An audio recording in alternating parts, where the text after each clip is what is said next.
Hello there, and welcome to another episode of Regular Beer Reviews, where regular doesn't refer to the beers being reviewed, but to the reviewer, myself. I'm Jesse, and tonight I'm going to be reviewing a beer that I've never had before. This one comes from the Saint Somewhere Brewing Company, and it is their Lectio Divina, or however you say it. It's Latin. The term means divine reading. It's like a way of... I looked it up. It's like a way of reading scripture where you put your own agenda aside and like let the will of God help you perceive the meanings or something like that. Anyway, this beer is from the Saint Somewhere Brewing Company out of Tarpon Springs, Florida. Beer Advocate gives this beer an 87, which is very good, and that's with 298 ratings. The Bros give it a 90, which is outstanding, and Rate Beer gives this beer a 90 overall with a 77 for the style. The style of this beer is a Saison or Farmhouse ale.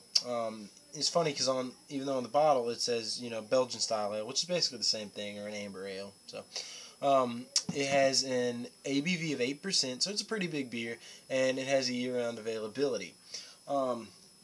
I'm just going to read this quick description on the back of the bottle here. It says, Saint Somewhere Brewing Company is a brewer of traditional Belgian-style ales. We are a small-batch brewery using only the finest ingredients available. Belgian malt and wheat, whole noble hops, and open fermentation add to the complexity of our ales. Our beers are unfiltered and re-fermented in the bottle, not engineered, but truly handcrafted. We brew simply and authentically, the way beer was brewed 100 years ago. And it's funny it says 100 years ago because honestly, that artwork on the bottle, I mean, this looks like an old-ass bottle of beer. That was kind of what attracted me to it. Like, this looks like something that, you'd see, that design, that artwork, though, it just looks really, really cool. It looks like something you'd see someone drinking, I don't know, back in the 1880s or something. It just has this really kind of European, kind of French, turn of the century, 1890s, 1900, really French or, Western European look to it. It looks really cool. Anyway, I guess let's go on ahead and get this open. Hopefully I won't have as much trouble with this cap as I did with the last one. What was the last one I did? I had to pull a cap. Oh, that one popped right off. That's one cool thing. A lot of times with these beers that are bottle fermented, you really don't have, the cap just pops right out of there because the pressure's already there so much. What was the last one I did? Was the Don't You Do, I believe. Yeah, pretty sure that was it. Well, anyway, let's get this poured. Oh man, that's cool. You can see the smoke going down into the glass. This is bottle fermented, so there is some yeast and little bits of malt down in the bottom there. I'm gonna want to get that stirred up. The last pour there, so I'll try to get a little more poured in there. Let the head dissipate a little bit. Let's get an appearance on it now, though. It is a hazy, say a light amber, hazy, very light brown, light amber, slight red tint to it. A lot of carbonation there. I mean, there are a ton of bubbles streaming up.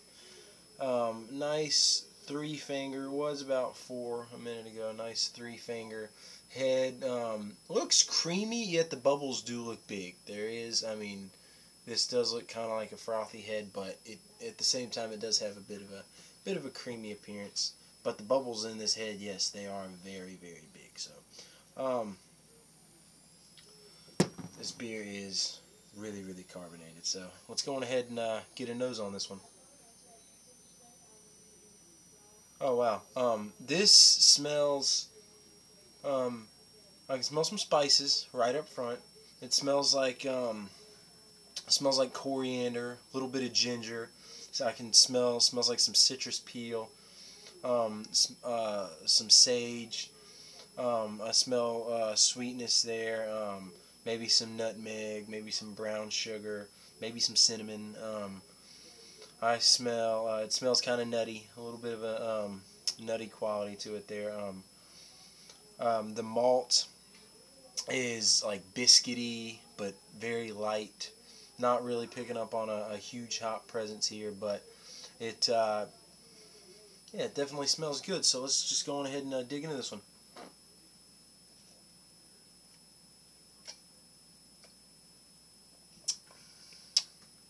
Oh wow, that excuse me, is so carbonated. Whoa, that just stings my mouth and my throat and everything. I mean, really, really, really. This is probably one of the most carbonated beers I think I've ever had. In the flavor though, it is very, very nice. Whoa, coming up and over on that one. I always hate that, but this is very, very nice in the flavor. Super, super carbonated, but I mean a nice flavor to it. It tastes, I mean, again, those spices are right up front. Very heavy on the ginger, the cloves, and the coriander. Definitely taste that lemon peel. Yeah, I drank the beer out of my hand. That's right. The coriander, definitely, it's heavy on the coriander. The coriander, definitely picking up on sage, and ginger right up there, and the lemon zest is, I mean, it's in there, and it I don't know, honestly, I'm kind of taking my stomach. It is a really carbonated beer. I can feel, oh man, I can just, my stomach's, but the malts are very, very light, biscuity, a little bready, kind of sweet. And there is a little bit of more of a hop character that I'm picking up on the flavor than you can usually pick up on in these like saisons and stuff. There's a nice bitterness at the back of the palate, back of the tongue as it rolls down. It's definitely really floral, almost like an East Coast hop or something. I don't know what the hop is that they use in this beer, but overall the flavor is very good. I just wish, and I do like, especially like these saisons and these bottle, these bottle fermented beers. They're more carbonated, and I do like it. I like the mouthfeel, but this is so carbonated. This is gonna leave me burping for an hour. This is really, really carbonated, but I do like this beer though. I gotta say, it's definitely a good one. So I'm gonna rock it around, maybe get a little of that. I can see it rising up the bottom there. Get a little of that air out and try to get everything that's on the bottom there. Whoa, didn't mean to. Shit. Didn't mean to swish around that much, but get all that stuff. I mean, a little bit of foam up out of the top, not too bad. But I'll let that settle down there for a minute or two, and go ahead and dig into this here. This is a pretty good beer. I like it. It is just so damn carbonated.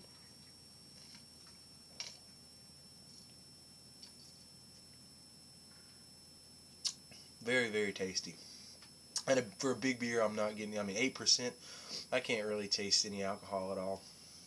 I think they do a pretty good job on everything, again, except I just wish it wasn't so carbonated. So this beer here, I'm going to give it, I would give it an 8 out of 10, but I'm going to give it a 7 out of 10 just because it is too damn carbonated. I spilled a little bit when I ran over the glass. I spilled a little bit when I was swirling it around trying to kick up that extra stuff. But the flavor is good. I do like it. If you see it, pick it up. Maybe you'll get lucky and the bottle you have won't have as much gas in it as this bottle. I mean, it is a year-round brew, so, maybe you'll get lucky. But this beer, it's one that I'll probably pick up again in the future. I don't know, 6 months, a year from now, if I see it again, I'll pick it up, just in the hopes that maybe it won't be so carbonated next time. But the flavor's good. The mouthfeel actually is okay. It's just burns my mouth. It's so carbonated. But again, 7 out of 10.